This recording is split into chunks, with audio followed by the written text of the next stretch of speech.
What if I told you that what you're witnessing right now is not just a video, but alchemy in motion? Yes, actual transformation unfolding in real time before your eyes. This isn't just another piece of content floating in the endless sea of the internet.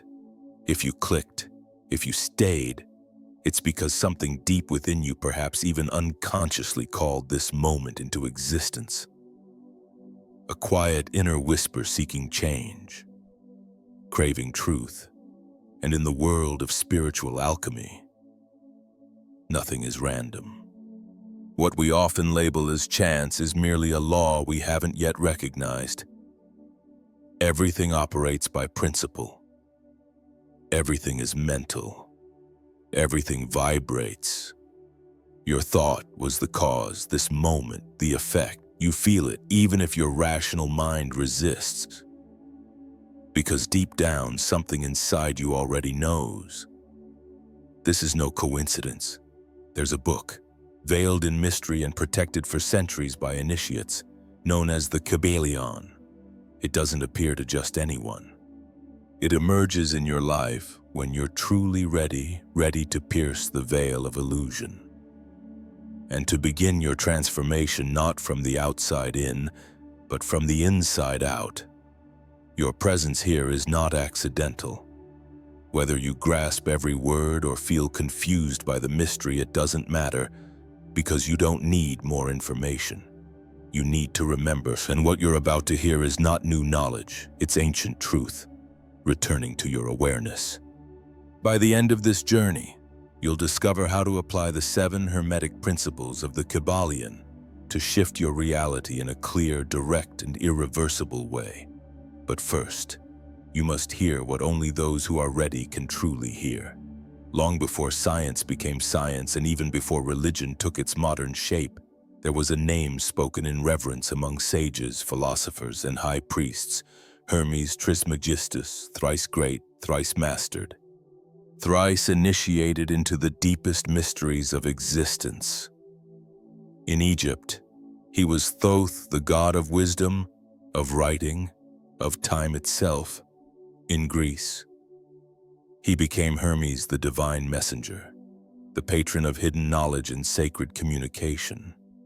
From their fusion arose an archetype so powerful it would echo across millennia, encoded in glyphs, in symbols, in sacred texts. Hermes was said to be the founder of the first mystery school in Egypt, a place not of lectures but of inner awakening, a temple where truth was not handed to you, but revealed when your soul was ripe. His teachings were sealed, encrypted, protected, giving birth to the term we still use today, Hermetic knowledge, truth so sacred it could only be accessed by those who had crossed the threshold. Many ancient writings have been attributed to Hermes Trismegistus, countless scrolls, treatises, and sacred teachings, and yet much of this profound legacy was tragically lost, particularly in the Great Fire that engulfed the Library of Alexandria. But not all was destroyed. A spark survived, and from that ember, a new flame arose, a work that would carry the pulse of Hermetic wisdom into the modern age. The Kybalion, published in 1908, written by authors who chose anonymity, signing only as the 3 initiates. But make no mistake, the Kybalion is no ordinary book. It is a coded manuscript, a vibrational key designed to unlock the ancient essence of Hermeticism in a language the modern world could receive. Though written recently, its roots are ancient. Its spirit breathes the same fire as the hieroglyphs etched into the sacred stones of Egyptian temples. This lineage has always been oral, symbolic, and vibrational, not made for popularity, but for transmission. That's why so few have heard of it, and even fewer have understood its depth. And this brings us to the first Hermetic principle, the cornerstone of it all. Mentalism. All is mind. The entire universe, every planet, every galaxy, the cycles of nature, human emotions, memories. Dreams is not just in the mind of God, but his mind. This is not poetry, this is not metaphor. To the initiated, this is literal. You are not standing outside the universe looking in. You are inside it. More than that, you are inside the mind of the all. Now imagine a mind so vast, so powerful, that every thought it produces becomes reality. That is the primordial consciousness from which everything springs. The Hindus called it Mahat, the great cosmic mind. The Gnostics called it Pleroma, the fullness. Hermeticists simply call it the all-unnameable, infinite, eternal. But what does that mean for you? Here and now, it means your reality is shaped not from the outside, but from within. Your thoughts aren't passive. They are creative forces. Every emotion, belief, and inner pattern you hold acts as a brush painting the canvas of your life. Reality does not act upon you, it responds to you. It's as if we're living in a divine simulation not of wires and codes, but of principles and vibration. And the most stunning truth of all, you are a co-creator in this system. Your mind, your emotions, your vibration, they shape events around you, moment by moment. This is the hidden force the ancients knew. This is the truth that's been passed down in silence, waiting for you to awaken to your role as the artist of your own experience. This is why Buddha taught that suffering arises from the mind, why Jesus declared that faith could move mountains, and why Hermes, long before either, revealed the foundational truth. Everything is mental. It's not just mysticism, it's reality. And even modern science is starting to catch up. In the field of quantum physics, the observer effect has stunned researchers. It shows that the mere presence of a conscious observer can alter the behavior of subatomic particles. Matter responds to mind, energy bends to awareness. So, if the universe is mind and you are a spark of that divine, infinite mind, what then is truly stopping you from consciously shaping your life? When you begin to see that all reality is crafted from the inside out, another question inevitably arises. Why then does life feel so random? Why do some people seem to suffer endlessly while others move effortlessly through life? The answer is not cruel nor mysterious. It is simply law. As the Kybalion makes clear, nothing happens by chance. What we call luck, coincidence, or fate is often just a spiritual law we haven't yet recognized. The universe is not chaos. It is a vast, intelligent design, an infinite symphony, governed by 7 universal laws. These laws don't ask for your belief. They don't require your permission. Just as gravity works, regardless of whether you believe in it, so do these Hermetic principles, constantly, quietly, completely. One of the most powerful is the law of cause and effect. Everything you experience today is not a random event, it's a consequence, a result of thoughts, emotions, and energies you've maintained over time. This is karma. This is subtle physics. This is Hermeticism in motion. To illustrate this principle, let me share a story. In a quiet village encircled by mountains, there lived an old gardener known for his serenity and wisdom. Every day, he tended his garden with great care, even when storms destroyed his crops or the sun scorched the earth. A frustrated young man from the same village, weary of his own misfortunes, approached the old man one day. "Why does life treat you gently while I suffer?" he asked. The old man simply smiled and replied, "Come meet me tomorrow morning. I'll show you." At sunrise, they climbed a hill. The old man handed the youth a small seed. "Plant it. he said, "and return every day to water it." The young man did. Days passed, weeks. At first, nothing happened. Finally, a sprout appeared. The young man smiled with relief. But one stormy night, strong winds tore the fragile shoot from the ground. Angry and disheartened, the young man exclaimed, "See, nothing ever works out for me."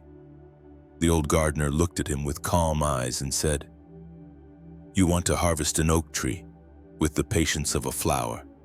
Then he added, "That was just one cause among millions. Your life is the total harvest of every seed you've ever planted, consciously or not. Some seeds sprout quickly. Others take years. Some you've forgotten you even buried. But no seed escapes the law. And within that simple story lies the beating heart of the law of cause and effect. You are not a victim of random forces tossing your life like dice.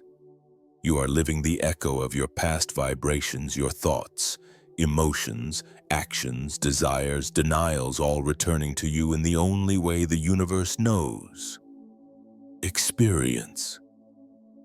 This law doesn't punish or reward, it responds, it reflects. Just as surely as sound bounces in a cave or waves ripple from a stone dropped in water, so too does every energetic output find its way back to you. But even as we begin to accept this truth, there will be times when things seem to unravel. You move forward, then feel pulled backward. The sensation of losing ground can be deeply discouraging. Yet even this is part of the divine order, because behind it is another hermetic law, the law of rhythm.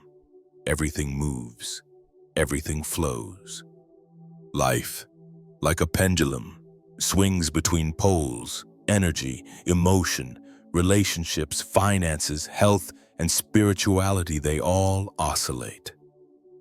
Sometimes the rhythm is gentle, other times extreme, but it never stops. Nothing rises endlessly, nothing falls forever. Just as the ocean has its tides, just as night follows day, just as winter gives way to spring, your life too unfolds in cycles. These cycles are not signs of failure. They are the breathing rhythm of the universe itself. Even financial markets obey this law. Seasoned investors know that infinite growth is an illusion. Corrections always come. The key is to remain centered, not misled by the highs, and not broken by the lows. This is rhythm, and there is an even deeper layer to this principle. Plato once said that the soul evolves in a spiral, which means that even when you feel like you're circling back to the same point, you're not. You're revisiting that point from a higher level of consciousness. It's not repetition, it's ascension. You're not walking in circles, you're climbing a spiral. Picture yourself climbing a spiraling mountain. You pass the same bends, the same vistas, but each time, from a higher altitude. What once stirred you deeply now only brushes the surface. What once felt like an ending now reveals itself as simply a turn in the path. That feeling of regression, it's an illusion. It's just the curve of your own spiral of transformation.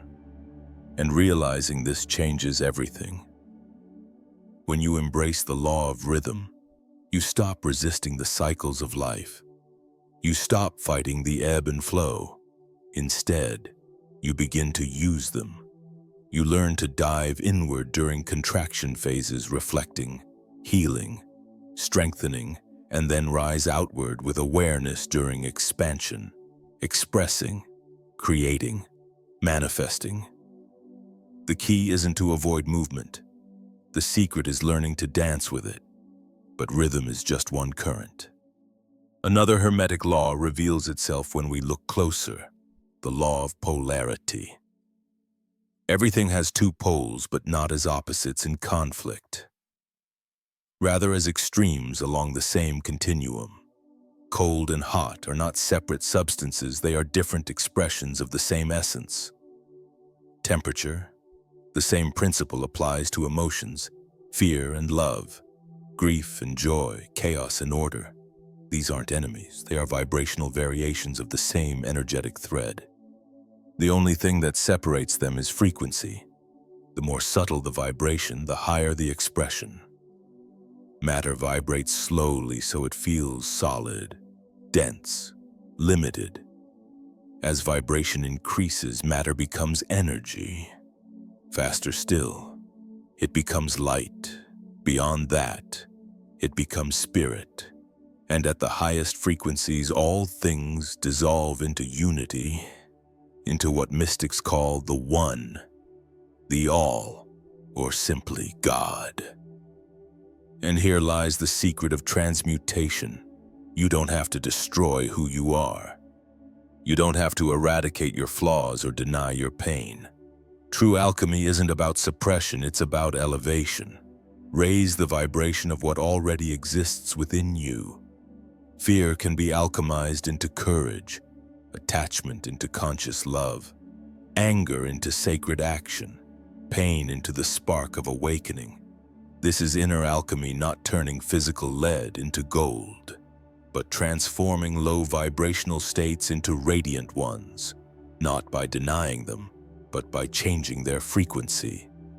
Just as the ancient alchemist worked with fire, adjusting the heat with care, precision, and patience, so too must the practitioner of Hermetic wisdom.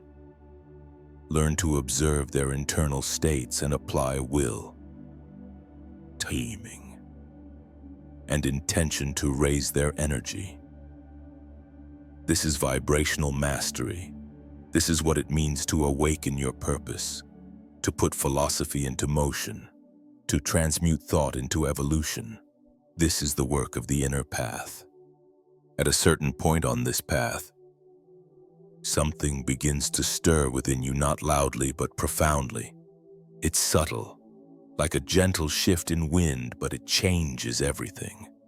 As you start living the Hermetic principles, as you make inner alchemy a practice, your awareness expands, and with that expansion, you begin to realize something. The thing you once called your life purpose may not have been a final destination after all, but rather a soul-crafted invitation. A glowing orb tossed forward by your higher self, not to anchor you, but to move you. How many times have you pursued something with your entire being, believing it was the pinnacle of your mission, only to arrive there and feel nothing, as if the meaning had dissolved? This isn't failure, it's the nature of the path. And Hermes Trismegistus said it best. The path reveals the seeker. You don't have to know it all before you start. The veil lifts as you walk. The act of moving forward reveals who you are becoming. Every desire you've ever chased, every goal that once lit you up, those weren't wrong. They were mirrors reflecting the exact state of your consciousness at that time. And when consciousness evolves, so do desires. That's why so many dreams fade before they're fulfilled, not because you were weak or inconsistent, but because you changed. The version of you that wanted those things no longer sits at the wheel. A new you, more refined, more aware, has taken the reins. And that, my friend, is not failure. That is evolution. Contrary to popular belief, purpose is not static. It's not a one-time revelation carved into the stone of your soul. It lives, it breathes, it grows with you. It shifts as your vibration rises.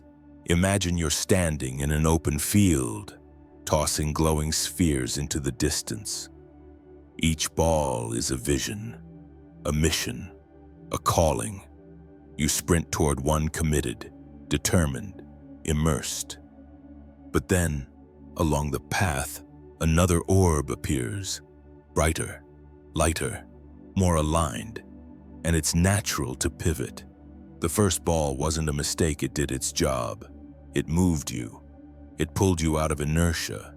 It got you going when nothing else could. It trained you to trust movement, to leap into the unknown, to expand your idea of what's possible. The true error isn't changing course. The mistake is clinging to an outdated purpose simply because you're afraid of seeming inconsistent. But what looks like inconsistency to the world is often the soul's evolution in motion. And maybe right now, you feel it again, a subtle signal, a new glowing orb appearing on your horizon.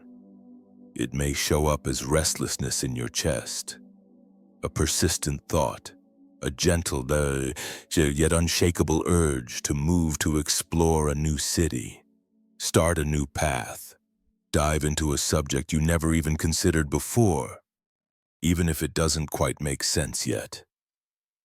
Even if your rational mind tries to dismiss it, something is being born. That's the whisper of awakened consciousness. Because purpose isn't a line you follow to a fixed destination. Purpose is a spiral, ever unfolding, ever rising, and with every turn, you gain altitude. You see things differently. What once felt essential now feels small. That's not failure. That's clarity. You don't need to blame yourself for changing your mind. You don't need to feel guilty for releasing an old dream. Every ball you chased, every path you took, every so-called misstep was, in truth, the next right step. Purpose isn't out there. It's not a trophy waiting at the end of the road. Purpose lives within you and reveals itself through your movement, through your willingness to say yes to your process. So keep throwing those orbs ahead. Keep walking with curiosity. Keep letting your heart lead, and the path will keep unfolding. The more you embody these hermetic laws, the more you realize they aren't isolated truths. They are facets of the same jewel. Try to separate one from the others and you unravel the whole tapestry. Talk about rhythm, and you inevitably touch polarity. Understand cause and effect. And you must first acknowledge mentalism. Each law is a doorway, but together, they form a cathedral of universal intelligence. Everything moves, everything vibrates, all of creation pulses in dynamic rhythm. Polarity teaches us that everything exists on a spectrum, hot and cold, love and fear, shadow and light. Through awareness, we can shift from one pole to another, we can transmute. Rhythm reminds us that life moves in waves, breathing in, breathing out. The tide rises, it falls, expansion follows contraction. This law doesn't ask us to control the cycle, but to dance with them, to move in harmony with the flow of life. And at the heart of it all is the vibrational engine that drives reality. Most people go through life pulled by these forces, reacting to the swings of polarity, the ebbs of rhythm, the echoes of causes they don't remember initiating. But you are no longer a passive passenger. You're waking up to the truth. You can navigate reality consciously. Those who don't just study these principles but live them with awakened attention become something rare, alchemists of their own reality. Because the moment you begin to truly see the laws in motion, to witness the source code of existence unfolding around you, a deeper layer of truth emerges. You begin to sense what separates the unconscious from the conscious. There are two kinds of people navigating this life. The first is overwhelmed, pulled under by the waves, trying to force the world into shape without ever understanding the currents within. The second is different. The second sees the flows, the curves, the rhythm of the water. They don't resist. They observe, adjust, align, and suddenly they seem to glide through life. That is the difference between conflict and flow, between unconscious reaction and conscious mastery. And once you grasp this, one question becomes inevitable: how do you use the Kybalion to change your reality once and for all? Because you weren't drawn to this knowledge just to admire it, you came to activate it. So let's make it practical. Let's walk through the 7 Hermetic principles, not as theories, but as tools ready to be used now. Mentalism. Everything starts in the mind. Your reality is shaped by your dominant thoughts. Try this. If your life feels chaotic, begin by organizing your space, clean your home, nourish your body, clear your inner dialogue. The external is always reflecting the internal. Correspondence. As within, so without. If your relationships feel confusing, look at yourself. Talk. If your environment feels messy, look within. Practice. Bring order to the micro to shift the macro. Start small. Start now. Vibration. Everything vibrates. You shift reality by shifting your emotional frequency. Application. When you feel anger, move. Create. Express. When fear arises, turn it into discernment. When sadness appears, let it push you toward deeper meaning. Rhythm. Life moves in cycles. Peaks and valleys are natural. No one is high. Vibe all the time. Wisdom. Rest in the valleys. Act during the peaks. Don't make life changing decisions from your lowest state. Polarity. Everything contains its opposite. Hot and cold, joy and grief, love and fear, they are points on the same spectrum. Use this. Shift by degrees. Move toward the opposite pole with awareness. Don't fight the dark, raise the light. Cause and effect. Your present is a result of past energy. You're planting seeds constantly. Reminder. Every thought, every feeling, every intention has a ripple. Choose them wisely. Gender. The masculine is action and direction. The feminine is intuition, creation, gestation. Balance this. Listen deeply, then act clearly. Value feeling as much as doing. You don't need to master everything at once. You just need to begin. Align your being with the laws. And your world will begin to reflect that shift. And when you do, you'll begin to see others just like you awakening, stepping into their light. This is how it begins. See you in the next video.